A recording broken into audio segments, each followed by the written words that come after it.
This is Becoming Undone. Welcome to the penultimate episode of the Making and Remaking of Larry Johnson. That's fancy talk for next to last. Before we get too deep, as always in these docuseries shows, a simple request. Stay with me. I promise this episode really is about Larry Johnson eventually. It might take me a minute to get there, but I will. I swear. So stick around. You ever think back to the first time you really noticed a brand name? If you're around my age, it might have been Levi's. Or for the ladies, maybe Jordache. Or maybe it was the previously mentioned starter jacket that I talked about at length in part 1 of this series. But for most, and for sure for me, it was probably footwear. Reebok, Adidas, or Nike. I was in junior high when the original Nike Dunk came out. Famously, the shoe that looked a lot like the Jordan 1, but came in a number of college colorways of blue blood college basketball teams, dropped just in time for the 85-86 college basketball season. Although they weren't officially associated with the University of Kentucky, the royal blue and white ones were referred to as Skywalkers, in reference to the Wildcats' high-flying power forward Kenny Walker. That blue and white also happened to be the colors of my junior high, the Polk County Junior High Pirates. I think I have the details right, but somewhere I had seen a pair in person. I know I saw them on TV on the Jefferson Pilot sports telecast of Kentucky basketball games that used to preempt network television on my local WPSD Channel 6 NBC affiliate. I would lock myself in my room with the Cats playing on my 13-inch color TV while I reenacted the game on my Nerf hoop. Dunks like Kenny Walker and Melvin Turpin, threes like Dickie Beal and later Rex Chapman. One time somehow when going in to throw one down, my heel cracked into the wall and I put a baseball-sized hole into the sheetrock. Yikes. All the more reason why I needed a pair of shoes, right? Preferably like the ones Kenny Walker wore. Commercialism is a funny thing. I don't remember anyone saying explicitly that I'd be cooler if I wore a certain kind of shoe or repped a particular brand, but that lesson got learned nevertheless. In a song I now connect powerfully with, Macklemore and Ryan Lewis's Wings, that's W-I-N-G $, tells the tale in remarkable similarity to how it all went down for me. I was 7 years old when I got my first pair, and I stepped outside, and I was like, Mama, this air bubble right here, it's gonna make me fly. I hit that court, and when I jumped, I swear I got so high, I touched the net. Mom, I touched the net. This is the best day of my life. I was always one of the tallest kids in my class. And if I remember it right, I was the first in my friend group to touch that coveted net. Also the bottom of the backboard, eventually the rim. Somehow I equated shoes like Kenny Walker wore to being able to fly like him. Air Maxes were next. That air bubble, that mesh, the box, the smell, the stuffing, the tread at school. I was so cool, I knew that I couldn't crease them. My friends couldn't afford them. 4 stripes on their Adidas. On the court, I wasn't the best, but my kicks were like the pros. Yo, stick out my tongue so everyone could see that logo. Nike Air Flight book bag was so dope. And then my friend Carlos's brother got murdered for his 4s. Whoa. I asked my parents if I could have a pair. They were $60, which was twice the cost of the Walmart brand Winner's Choice that I'd been wearing. My mom said I could buy them if I wanted to, but I'd have to save up to pay the difference. I used birthday and Christmas money set aside for what felt like years to get my first pair. I will never forget that orange box, that white tissue paper, the smell, the sound of flipping that paper up out of the way, and then fishing the foot-shaped wads of paper out so that I could slip them on. As I tried them on at the Kentucky Oaks Mall Foot Locker, I got them, and the disease had begun. Now I won't bore you with the in-depth details, but I can recount pretty much every semester of my life from that point on with the shoes that I bought for school, basketball, or both. The big Nikes with the block letters across the back, the Air Flight 89s that I wore to junior high graduation, white with the black trim with the pink splatters, Air Solo Flight 90s, Air Ultraflights, Air Force 5s, Air Force 180 Barclays, Air Flight Lights. I had a rare splurge for the top-of-the-line Jordan 6s in 91. Okay, I guess I will bore you a little bit with the details, but the point is, it was a steady stream of nothing but Nikes. As I was walking around campus at Baylor today, I saw tons of Hokas and On Clouds, a fair amount of Jordans, and quite a few Air Force 1s. But as popular as those retro Nikes are even today, most of the designs I liked best back in the day have been lost to time. Now looking back, other than Kenny Walker, I can't really tell you why I became a Nike guy. Because after all, the first player I ever really watched was Dr. J. I liked him before I cared about shoes though, and I only discovered he wore Converse recently. At the time, it just didn't register for me. I guess now's as good a time as any to tell you that this is yet another episode of Becoming Undone, where high achievers turn setbacks into comebacks. Each week you can join me, Dr. Toby Brooks, as I guide you through the art of transforming unfinished goals into unstoppable growth, one inspiring story at a time. And lately, we've been discussing the incredible story of former NBA first overall draft pick, Larry Johnson.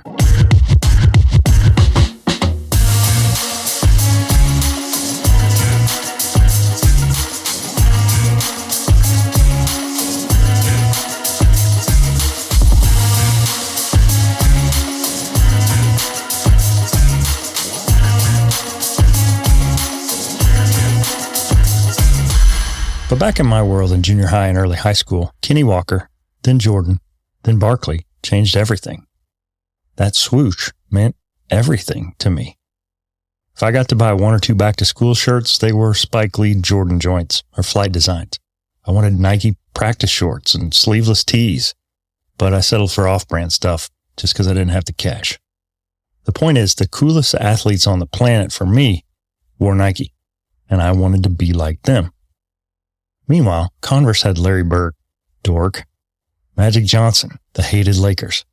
There was nothing that could sway me from my Air Force, my Air Flights, or my Jordans, especially Converse, or so I thought.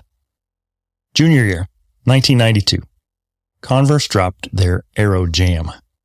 Black with purple and teal splatter graphics, this kind of crisscross ankle support system with an embroidered number 2, React Juice, a yellow viscous gel that's supposedly squished around in the heel and behind the ankle to provide better support than Nike's tried and true Air.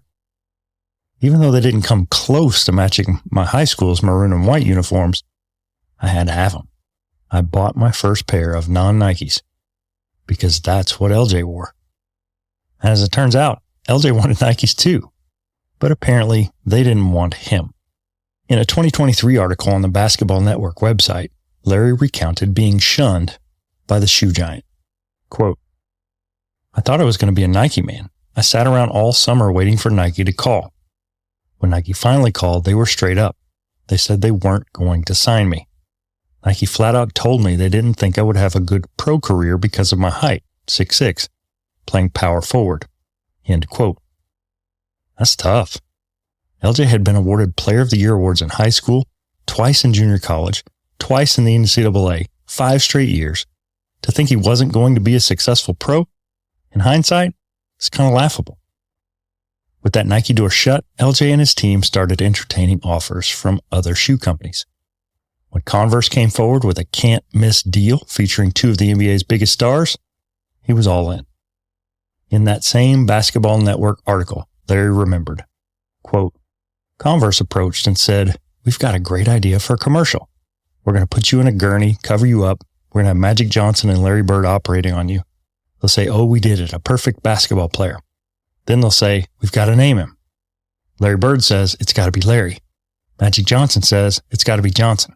They go back and forth, Larry Johnson, Larry Johnson. Then I raise up off the gurney. End quote. It seemed like a magical campaign that was cool, clever, and signified a passing of the torch of sorts, with the old guard of the league recognizing the youth movement of LJ in Charlotte. Unfortunately, it never happened. And the accounts vary as to why. According to the cover story of the inaugural issue of Slam magazine all the way back in 1994, author Andy Sewer states, quote, the company's 2 stars, Bird and Magic, were aging, and LJ was seen as just the right young stuff, well, to fill their shoes. Converse's ad agency came up with a terrific plotline. Bird and Magic would be mad scientists in a laboratory creating the ultimate basketball player. Bird would say, he'll have my passing ability, and so forth. But what should they call this new creature? Bird says, he'll have my first name, and Magic says, he'll have my last name.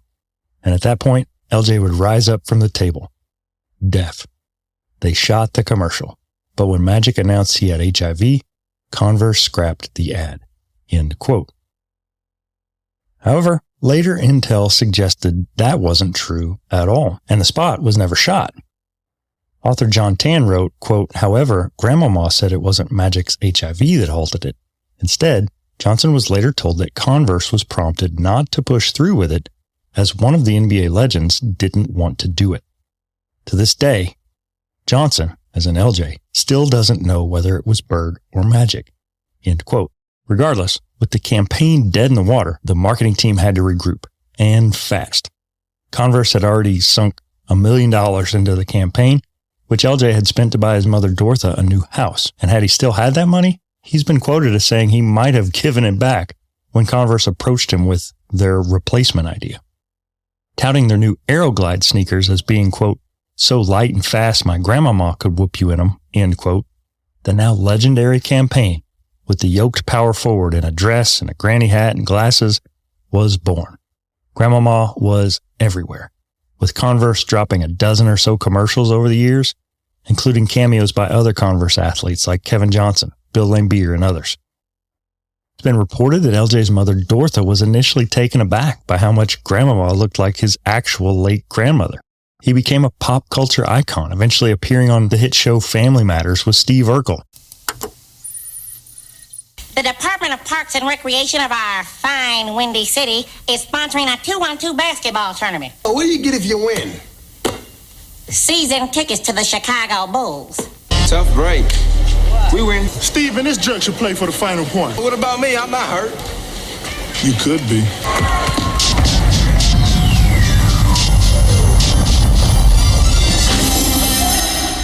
It's safe to say, as cool as the previous campaign might have been, it most likely would have lacked the staying power that Grandmama has garnered. At the time, it was considered hilarious. The contrast comedy of one of the most athletic, physical, and dynamic athletes of an era in full grandma getup was funny all by itself. After all, whose grandma had huge traps and bulging biceps and stood 6'6"? However, over time, critics have suggested that the campaign was a classic example of buck breaking, where powerful black men are emasculated and made an example of so that they'll, quote, know their place, end quote, in society. Accounts of mutilation, rape, dismemberment, and other torture in front of others during chattel slavery have given way, some would contend, to public humiliation and cancel culture today. A recent article published by the NOI Research Group states, quote, historically, members of the Caucasian Jewish community have delighted in the destruction of audacity-infected black men, period, end quote. And while I wouldn't completely discredit the notion in this case of Grandmama, by all accounts from friends and others in the area, me included, we saw it through more trusting and innocent eyes. It was just funny. And it was further evidence of just how approachable and cool and human this new star basketball player in the league really was. There's a split-second scene in the first Grandmama spot that I recall watching that was, to me, a sample of who I thought LJ really was. In the midst of the contrast and the juxtaposition of LJ the basketball player in his classic teal Charlotte road uniform, compared to this floral print old lady in a mini pearl style hat. 17 seconds in, we see LJ in full-blown belly laugh. These are my new shoes from Converse. They're so light and so fast, my grandmama can whoop you in them. Grandmama! Let's go. What? Shoot like you I like it all night. Move it, Granny, move it. Not taking himself too seriously. Now, remember, he's the player of the year for 5 straight years. He's an NCAA national champion. He's the first overall pick in the NBA draft. He's signed famously a $19,999,999 contract with the Hornets and a $1 million deal with Converse. But he's having fun. Despite his credentials and his capabilities and his accomplishments, he's enjoying the moment. And to young fans like me, it was this youthful exuberance, this love for the game, that made him more than just a superstar. He was approachable. He didn't take himself too seriously. And he made us all feel like we were warm and cozy at home, just like family, just like a good grandmama would. Joining me today is former Kansas Jayhawk standout and Converse executive Roger Morningstar. Roger averaged 23 points a game at Dundee High School, was an NJCAA All-American at Olney College, and won 2 consecutive Big 8 titles with the Kansas Jayhawks. Roger was drafted by the Boston Celtics and played in Europe for a season before joining Converse. Roger, thanks so much for joining me today. Toby, glad to do it, man. Glad to do it. Well, I'm glad we were finally able to link up. You're a busy guy these days, and I sincerely appreciate your time. And we'll get to Larry Johnson, but your story is equally inspiring. So let's start with you. I shared the facts from your bio. What would you say you're proudest of in your playing or professional career?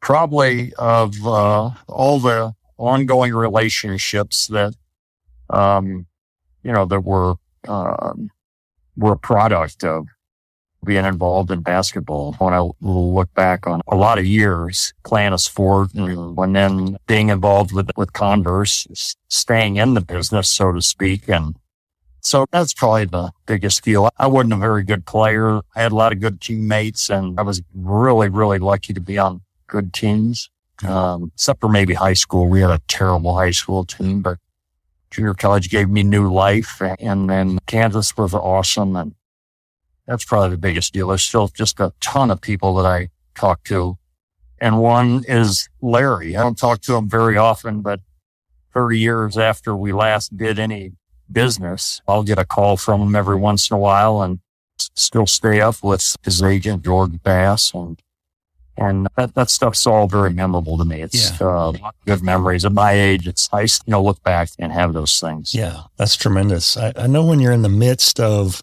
whether it's a season as a player or you as an executive, I mean, you're looking at metrics and spreadsheets and, performance measures like that. But in the rearview mirror, when we look back over a career, those relationships, and that's something that's come up in this show repeatedly, is just what a relationships guy Larry was and how he made people feel. And so I think that certainly contributed to his celebrity. You were young when you joined Converse. Talk to me about how that first position came about and how maybe your jobs changed over the years there.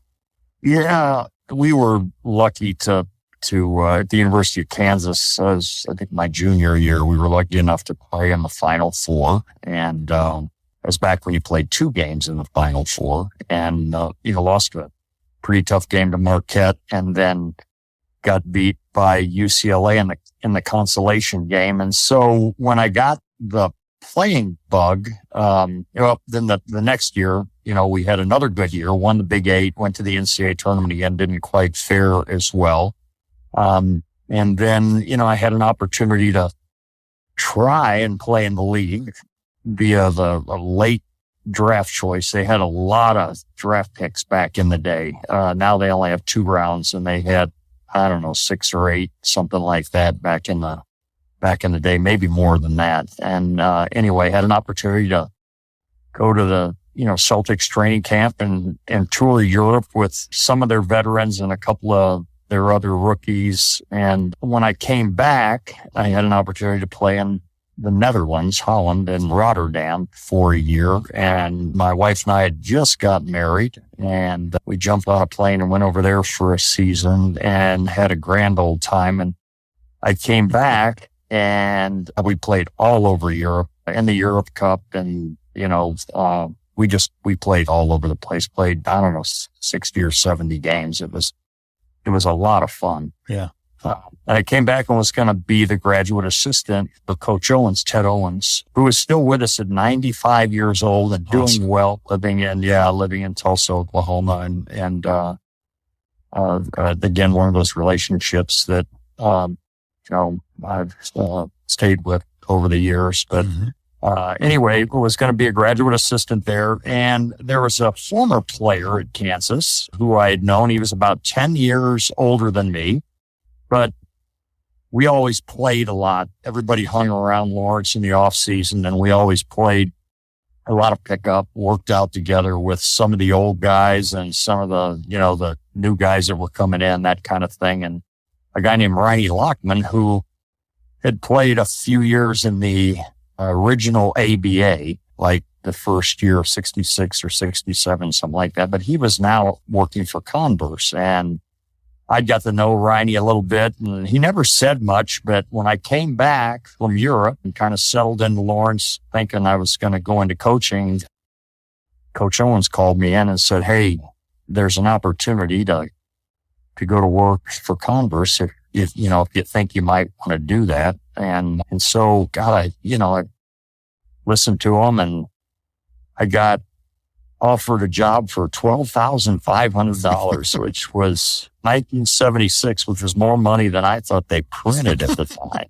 So, I thought, well, it'll keep me close to basketball, and maybe it'll be fun. I'd love to have a career that stayed in sports. And if I was to have had a professional career beyond my year in Europe, it wouldn't have been very long. Players like me don't last 25 years playing basketball somewhere, or at least making enough money to live on. So, I jumped in and spent my first 7 years in Denver, traveling Colorado, Wyoming, Utah, New Mexico, and a little piece of Nebraska, working camps and calling on pro teams and football and basketball and volleyball and baseball, and, sold shoes to stores that were in that area. And it was it was a great job, a lot of travel, a lot of driving in that territory. And some guys at Converse would have a portion of New York City, and that was it. And I got like half the United States to drive around 3 or 4 times a year, but it was great fun. Again, many great relationships, both on the retail side, which guys that weren't necessarily former players or coaches or whatever, but they were businessmen, right, and, knew how to sell shoes and sporting goods and that kind of thing. And then with coaches and players and general managers and trainers and equipment guys and you name it on the sports end. And it was quite fun. And from there, I moved back closer to home just for a different job with Converse to the Chicago area, and lived in Chicago for 6 or 7 years. And then we made one more jump to our headquarters in Boston. That's when I got involved with, I kind of stepped back from the sales end of things with shoes and just led a group called Sports Marketing. It was a bit of a new venture for us to have just staff that called on college coaches and pro teams in all different sports, and did a lot of grassroots promotional stuff, trying to gather visibility and exposure and crazy stuff. Everything from trying to get guys like Larry Johnson to wear your shoes, and also trying to get, say, the concession workers at the University of New Mexico in 1983 to wear Converse t-shirts when they were selling popcorn at the Final Four. Yeah. You just had to look at things through a little different colored glasses, maybe a little bit outside the box sometimes. Try and make things happen. And Converse was trying to expand, and, we were getting into running shoes, had really good baseball shoes, had good football cleats. And there was a couple other companies that had popped up, like in 1968, a little before my Converse time, Adidas came rolling out at I think it was the Mexico City Olympics with the Superstar, which, was a real lightweight, different design shoe. The old Chuck Taylor All-Star, which is what we all wore, was going by the wayside, and there was all these big shoes coming out. And then in 71, one, I think, although they didn't make a great big splash at first, but 1971, Nike, I think, was formed, and it didn't take too long for them to, make a unbelievable impact. And whatever it is, 50, 60 years later, obviously they made some of the greatest decisions in all of sports. So, right. Well, interesting to look back, because I've lived that graduate assistant life, and the thought of, 60, 70 hour weeks, not as a coach. I was an athletic trainer by trade, but long hours and little to no pay. And the thought of a full-time gig, probably with benefits, you're supporting a family at that point, or you've got a wife at home. So if you think about the impact a decision like that makes, like if you pass on Converse and go into coaching, it's a totally different path, and the relationships are likely different, but still you're in the basketball universe. And so the focus of this show has been recently on Larry, and that's where your paths came together. Is he had a celebrated collegiate career. I didn't realize this until doing research for the show, but he was high school All-American as a senior, 2-time junior college All-American, player of the year rather, not just All-American, but player of the year in high school, 2-time NJCAA player of the year, and then 2-time NCAA player of the year. So 5 years in a row, he's chosen as the best player in his level. And so he makes this splash, first overall pick. And I think famously he wanted to go to Nike and got turned away. So kind of talk me through how Converse ends up in the conversation and ends up landing the star of the 1991 NBA draft. Yeah. At that point, Nike was just dominant. Adidas really wasn't a factor much. They had some guys wearing shoes, but Nike was spending all the money, and they were just growing like crazy, and they were doing the unique stuff, and guys had royalty deals, and guys had commercials and their own shoes, and just all kind of crazy stuff. And so we had like Dr. J, we had Bird, we had Magic, McHale, Mark McGuire, Bill Laimbeer, Karl Malone. We had a lot of people, and you just can't sit back. We didn't do a bunch of advertising. We just didn't do enough volume to warrant a tremendous amount of that stuff. And we looked at a lot of different things to help. You got Bird, you got Magic, and we did some things. We had a shoe called The Weapon, and I had a cute little jingle to it, and it was a unique looking shoe, and I was kind of pitted Bird against Magic, and we had some little regional things, and we had some things that we did nationally, but only a time or two a year, maybe on the NBA finals or a Final Four or something. And so we have to keep going. We're not going to just sit back and watch everybody else do something. So we jumped in. Larry's the first pick, obviously, as you mentioned, had an unbelievable career, probably most notable with the Running Rebels and Coach Tarkanian and what they did. And we knew that he wasn't got to be real flashy. I mean, if anybody's ever seen him, he is a specimen physically, and which you have to be to play in that league, or at least it helps a whole lot. But, he was kind of an undersized 4 or 5. His game, and you mentioned it earlier, he kind of had to change his game once he got hurt. But, he was a little big guy with Charlotte, and he could do a lot of things and get around bigger guys with his agility and finesse. And in college, he just overpowered everyone. But hey, long story short, we thought we'd go out and visit with him. And I remember going to UNLV and stepping off the plane. I'd only been to Las Vegas a time or two and met him over at, I can't remember, some gym, where he was working out or practicing or something. And, when he came in, I saw the look on his face, here's a here's another dude coming in, what are you selling? You know what? And I'm just listen to us. It could be fun, that kind of thing. And anyway, we kind of struck up a little bit of a relationship, had a few yucks, and I left there thinking, hey, he's a good kid. He's funny. He's got a good sense of humor, and obviously he's a great player. And we can only do what we can do, but let's see if it works. And so that's what we did. We got then introduced to George after he picked his agent, and we worked out a deal with him. And I think it was I remember right, it was a 5-year deal.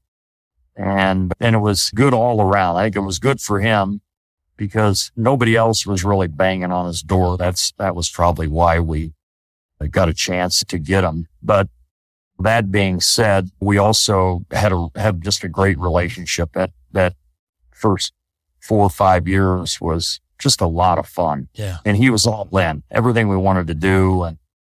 And then you kind of fast forward, we get into it 3 or 4 years, and yeah, I took him all over Europe, all over the world, actually, doing 3-on-3 tournaments, making appearances at Hoop It Ups all through Europe. And it was great fun. We're on a little Learjet, little leased jet, and we're just flying to Milan and flying to Rome and Paris and you name it. And he's making appearances and signing autographs, and everybody's going crazy. And we had a pretty creative advertising agency at the time.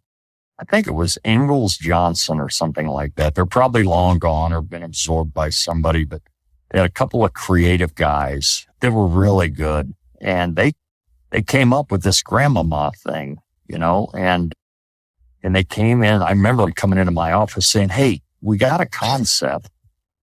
I can't wait to hear this. Sure. Yeah. I cannot wait to hear this pitch. Yeah. Not sure what he's going to think. And I'm like, yeah, I'm all ears. You guys are the creative guys, and all I'm going to do is try, and if it's good, shoot, we'll try and make it work. Make him get behind it and believe in it and all that stuff. And they come out with these storyboards, and he's got this kind of green flowered dress on and these glasses, and it's like, what is this? Yeah, well, this is Grandmama. That's what Larry Johnson is going to become Grandmama, and she's just going to dunk on people and jump over people and do all this crazy stuff. It was like, man, yeah, that, if you have a little sense of humor, it was pretty cool. Obviously it moved forward a few years, and it worked real well. But I remember telling Larry about it the first time, and he was just kind of like what I just said. He just said, what? Are you kidding me? Really? A dress? I'm going to wear a dress. And a dress was all custom made for him, fit him perfect, is one of those free flowing things. And he had that wig on and those glasses. Man, it was a hoot, but he bought in. He never balked once. Yeah. He said, this is awesome. Let's go. And then we did our normal couple commercials and just got rave reviews. And we had a couple shoes that kind of hit. Sometimes shoes hit and miss. If you get a hot shoe and you get a hot ad campaign with it, it creates a lot of interest, a lot of visibility, a lot of sales, a lot of enthusiasm, gets the troops fired up a little bit, all that stuff. So, yeah. Well, I've heard and read about another campaign that maybe predated this, where it was pitched that Larry Bird and Magic Johnson are like Frankensteining, the greatest basketball player, and they're arguing over whether to call him Larry or Johnson, and then magically it's Larry Johnson. Any truth to that rumor that campaign was actually floated? Well, I think it was an idea, but I'll be real honest with you. That I'm not thinking, my memory anyway, that got too far past Larry and Magic. Mm-hmm. That, because that again is a deal where, and I think those same couple guys came up with that concept, but, Magic and Larry, arguably at that time were Dr. J was kind of on his way out then, but, Magic and Bird at that time were arguably the top two players in the world, really. And with Jordan coming on and, but it was a deal where I don't think Larry Larry didn't want to do a whole lot with the shoe deal. He's a quiet guy, kind of like he is today. That nobody, you hardly ever hear from him or about him, or every once in a while he pops up in a commercial somewhere, but he didn't care if he had a commercial or a shoe, or he liked getting paid and he liked good shoes. So that worked. And Magic, on the other hand, was always looking for the next thing, just like he has done in the business world. While that probably towards the end of his career, and then especially afterwards, the stuff that he's done, that's kind of the way he was. And I think that there was, that concept was floated, but it just didn't get very far yet. Well, I was in high school in 1991 and a Nike guy through and through. And I will say I bought a pair of React Juice Larry Johnson shoes. He caused me to change brands there for just a little bit. What was it like in 1991 to land Larry? Like you said, you went out to UNLV. You're going to take a swing at landing the best college basketball player in the land. What did you envision for him? Maybe what did you see for him as a Converse athlete looking into the future? Well, the same thing as that we saw in Magic and Bird, and Magic and Bird were signed prior to me.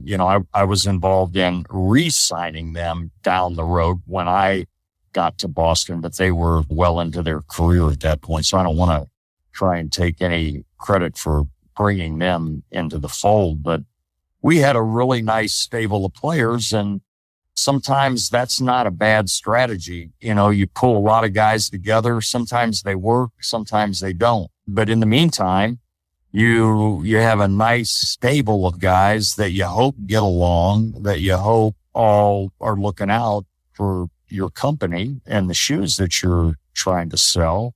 And then without having a crystal ball, if things worked out, if the creative guys came up with a campaign and we hit with a really good shoe that was light and comfortable and performed well and didn't fall apart and all that kind of stuff, that you might get lucky. And that's kind of what it was with Larry. We weren't looking at him like Nike looked at Jordan saying, hey, we're going to make you the first player to have his own shoe. We're going to give you your own logo. We're going to pay this and do that. And, we weren't looking at it like that. We were just looking at it that he was another piece in the puzzle, and the puzzle was pretty good. We liked the people that we had, and we'll see how it works out. And then, it's tough enough just trying to find players and then get them signed and get them to make appearances and do things that you need done.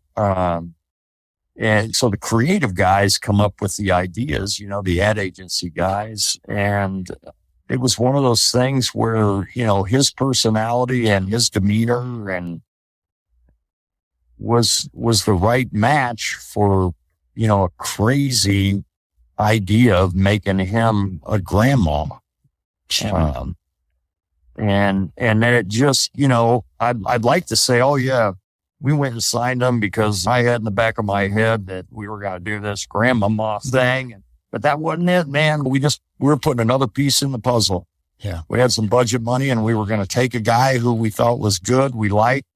Hey, we had some that didn't work out. They weren't necessarily bad guys, but, maybe had a little bit of a bad run. But, Latrell Sprewell was an unbelievable NBA player. And we had Latrell. Mm-hmm. And, things didn't work out because he had a few issues, but man, he was a good player. And we thought that was a heck of a find at that time because nobody really knew about him. Yeah. And we had KJ Johnson, had the other Johnson. So yeah, it's one of those deals. We were just trying to keep adding to the cupboard, and on the back of all of our minds, hoping that something would work out. Right. And it did. It was nice. It was nice to see it. Yeah. And I will say one of the appeals for me of Larry coming out of UNLV, I mean, he went to Charlotte and they're an expansion franchise, cool new logos, trendy color scheme. They're kind of the new money of the NBA at that time. And you mentioned, you got Bird and Johnson and to a certain extent, Dr. J, who were more established and maybe to a young fan were old. And Larry is the antithesis of that. He's playing for NCAA championships, Player of the Year awards, and now he goes to this trendy, hot new team in a city that's never had it. What do you think, if anything, Charlotte had to do with his success, or was it just kind of a right place, right time kind of moment?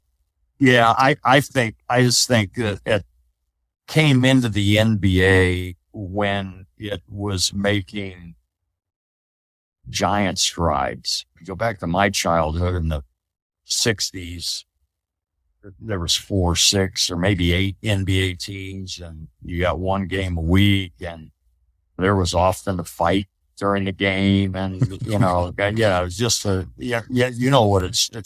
just how that's how it all evolves. It just, those guys had summer jobs that paid them more than their basketball playing did, and all that kind of stuff. And then the NBA went through that in the early 80s where there's just a lot of bad stuff happening. There's a lot of, whether it was all true or not, I don't know, but rumored drug use, all kind of crazy stuff that was going on. Ratings weren't any good. Everything was on delay. And then I think Larry O'Brien kind of got the ship righted. And then David Stern, he's the one that just grabbed those horns and said, hey, here's what we're going to do. And it ain't going to be easy, and it's not going to happen overnight. But I think from that point forward, and I think that's what Larry got caught up in. He got caught up in the popularity of the NBA and how it was changing for the better. And he was good. He was a good player. He had a great personality. He was in a small market. I mean, Charlotte, nobody really cares about basketball in Charlotte, pro basketball. They're all Carolina fans. They're all college basketball fans. So yeah, I mean, Charlotte was cool. It was new, expansion, all that, exciting. But I think the thing that Larry really took advantage of was the increasing popularity and enthusiasm for the NBA as a whole. Right. And we've explored this aspect of it with a previous guest, the alignment of the NBA with hip hop culture, with the inherent blackness of the league, if you'll allow me to use that word. And Larry was an inner city kid, and he certainly had an aesthetic, not in a bad way at all, but he was clearly someone who was trendy, hot, popular, whatever you want to call that. And then maybe a little bit later, Allen Iverson comes in, and unashamedly himself, tattoos and cornrows and those kinds of things. And there've been some that, and I think it's convenient. They're looking at history through a modern day lens. And they would say, dressing a strong black man up in a dress is an example of buck breaking. What would you say to those critics that would say that this campaign was anything other than just an attempt to poke some fun and have some fun with that season of the NBA and Larry? That's really all it was. You just, I would say to those people, just get a sense of humor just a little bit. This is a rough world we live in. It's kind of fun when something works. Don't try and read something into it. There's no ulterior motive, and there's no plan on trying to, here's what we think about this, and this is what we're going to do. There's nothing like that, man. It was a fun idea by a couple of really good creative guys, young guys who I've lost touch with. I'd love to know where they're at. Peter, and I can't remember the other guy's name, but they were really good. They had a lot of They had a lot of crazy stuff. And we had a pretty conservative, I'm going to say on the older side, the executive team at Converse. Mm-hmm. And some of that stuff, I mean, I'll give them credit. I would think that you would have asked our president, if you'd have shown him that thing first and said, hey, we got to have your approval. He'd have said, no, we are not doing that. Yeah. And come up with something else. But I give him credit that the whole executive team kind of had to get behind this thing. Well, it's a testament to the creativity and just the cleverness of it. I mean, it's 30 years later and we're still talking about it. How many ad campaigns can you say that about? It wasn't just another shoe deal with an athlete in a crowd of athletes. It was memorable. And I mean, to the point that he's on Family Matters with Steve Urkel, and people still talk about him and use that Grandmama moniker even today. Yeah. Did you have any idea it was going to become that kind of a memorable aspect of the social lexicon? You know, that'd be like saying to Phil Knight, did you ever think you'd have the greatest sporting goods company in the history of the world? And I can tell you, after reading all of his books and stuff, he'd say, no, hell no. We didn't figure out the name until 2 hours before we had to have one. And we didn't have a logo, and somebody came up with this, and, and that's it. All the stuff that most of the great creative, successful things in the world are contrary to popular opinion among those who have Harvard MBAs. They're not all done in a business plan. Yeah. It's something off the cuff, might end up in a business plan, but it's just something off the cuff that is totally against the grain, or at least not in anybody's mindset at all. And that was kind of the way this thing was. It took on a life of its own, which is cool, which is what you want it to do. Right. So, yeah. Well, no doubt Larry's celebrity grew, his stature as a superstar grew. And a previous guest talked about how the thought of him ever leaving Charlotte was unheard of. I had a guest who was the PR director for the Hornets, but unfortunately he gets injured. And not long after he signs the richest contract in NBA history at that point, he ends up no longer with the team. So kind of talk me through, from your perspective, the end of that first 5-year deal. What was it like as maybe that season started to change and his star started to dim, if you would describe it that way? Well, yeah. But it dimmed really slowly. And then he was going to a market, was going to a huge market.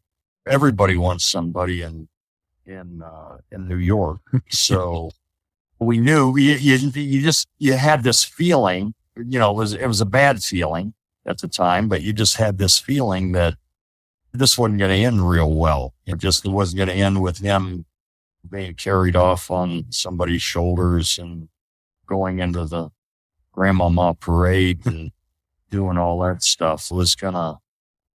Injuries are tough things, but yeah, so it kind of ran its course and did the old bell curve thing, went up and down, and then it became legend. Then it wasn't on TV anymore, but as you just mentioned, it's just kind of carried on through the years. With everybody, it's kind of what people remember and thought of and that kind of stuff. Yeah. So.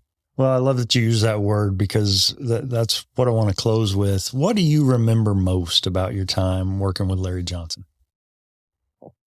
I remember it was truly a lot of fun. It was George and I had, I don't know what you'd call, I would say it was as close to a nuclear war as you could have, trying to negotiate Larry's deals.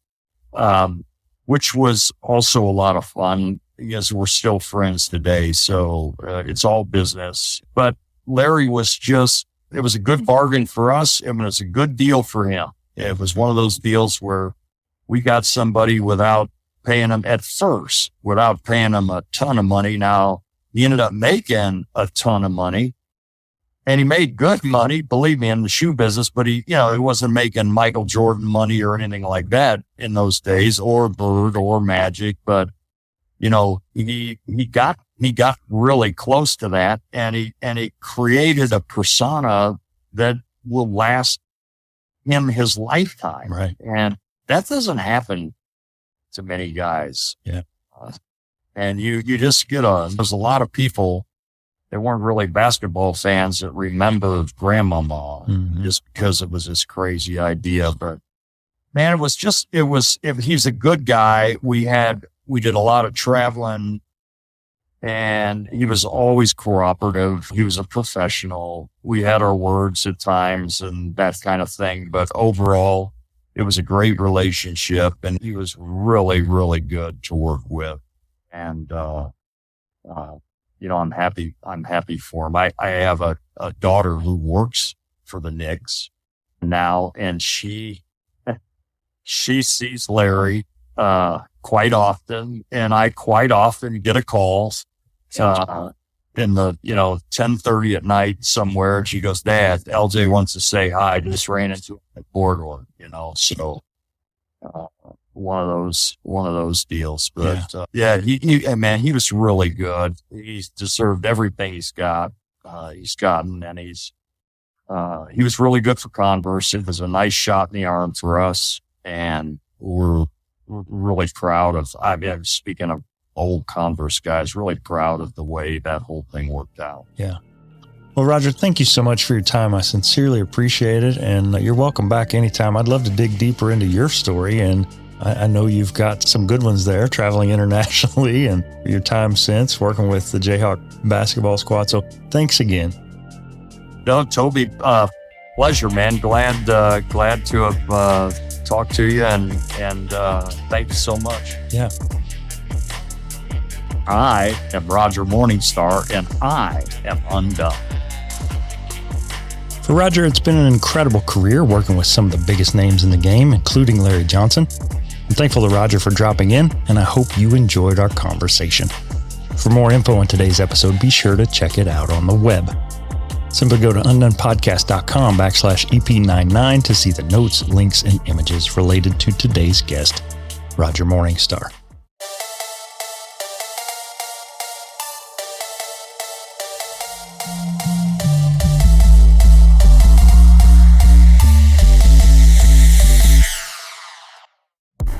Next time on the Becoming Undone docuseries, The Making and Remaking of Larry Johnson, all that's left is all that's left. Will I ever connect with the man himself? Drum roll, please.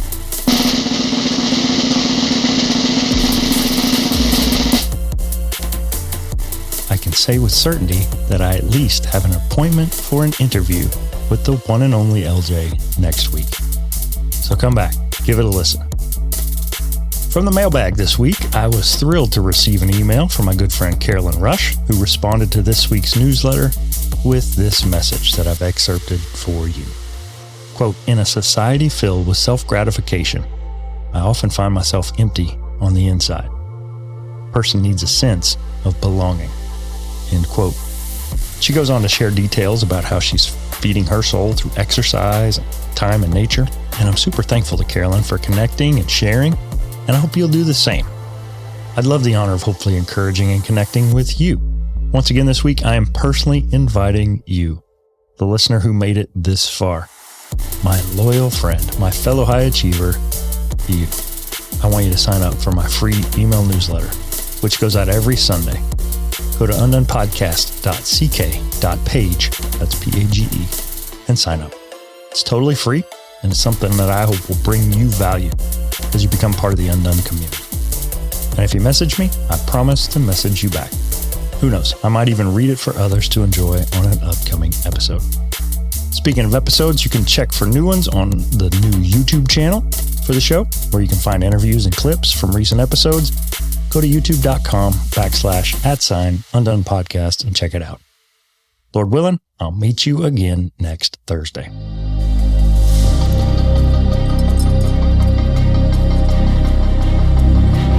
Becoming Undone is a Nitro Hype Creative production written and produced by me, Toby Brooks. Tell a friend about the show. Follow along on Facebook, Instagram, and LinkedIn at Becoming Undone Pod. And follow me at Toby J. Brooks on X, Instagram, and TikTok. Check out my link tree at linktr.ee/Toby J. Brooks. Listen, subscribe, and leave me a review at Apple Podcasts, Spotify, iHeartRadio, or wherever you get your podcasts. Till next time, friend, keep getting better.